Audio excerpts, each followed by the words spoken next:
আসসালামু আলাইকুম বন্ধুরা, আজকে আমি আপনাদেরকে শোনাবো চাইনিজ একটি কাহিনী, পালিত মেয়ের কাহিনী পার্ট 1। আশা করি গল্পটি সবাই দেখবেন এবং পরবর্তী গল্প পাওয়ার জন্য অবশ্যই চ্যানেলটিকে সাবস্ক্রাইব করবেন। তো শুরু করি। ইনি হচ্ছেন সালমা খান। তার একটা দুষ্টু ছেলে আছে। সে ছেলেটি কিছুই কথাবার্তা শুনে না, সেজন্য তিনি আসছেন তাদের পুজো করতে, যাতে পুজোতে তিনি একটা সুদর্শন একটা মেয়ে চাইতে পারেন।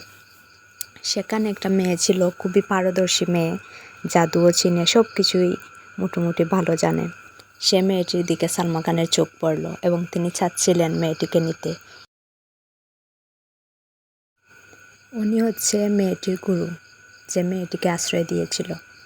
ও চেয়েছিল রুস্ট কাপে, কিন্তু মেয়েটি খেতে দেয়নি। সে জাদু দিয়ে সব কিছু পুড়িয়ে ফেলছে।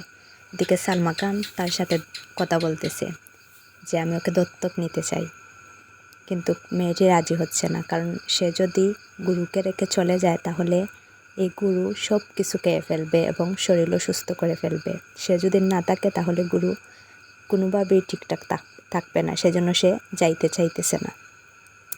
তারপর সে বলল যে আমি সব কিছু ঠিকঠাক করব, সময় মতো খাবো এবং ঠিক মতো যেটা নিষেধ সেটাও পালন করব, তুমি যাও।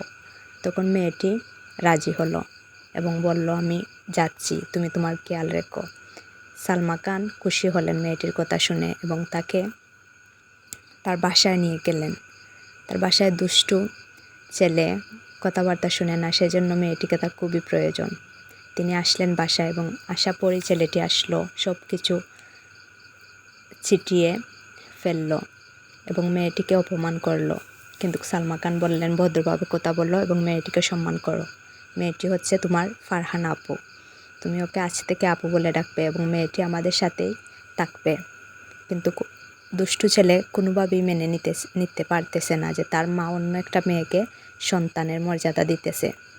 তখন সে একটা দুষ্টুমি করার জন্য রান্নাঘরে গেল এবং রান্না করলো, যাতে ফারহানার ক্ষতি করা যায়, এবং ফারহানার ক্ষতি করতে চেষ্টাও করেছিল, কিন্তু দুষ্টু ছেলে পারেনি। ফারহানা তো সব দিকে পারদর্শী, সে বুঝতে পারছিল যে ছেলেটি ওর কোনো ক্ষতি করবে, সেজন্য সে আগ থেকেই সতর্ক ছিল এবং তাকে সবার সামনে শাস্তি দিল, অপমান করলো এবং বলল যে সালমা খান সব কিছুই ওকে বলে রেখেছেন। এদিকে ফারহানার মন খারাপ, সে আগের পোশাক পরে আছে, সে খুব মন চাইতেছে তার গুরুর কাছে যাক, কিন্তু এদিকে দুষ্টু ছেলে তাকে টুকাচ্ছে, তাকে খুঁজছে, তাকে বলতেছে যে জুনাকি সে আনবে তাকে নিয়ে, কিন্তু ফারহানা বিশ্বাস করেনি, ও জুনাকি আনতে যায়নি। কিন্তু কুচিল্লা করে ফারহানাকে নিয়ে গেল রাস্তাতে।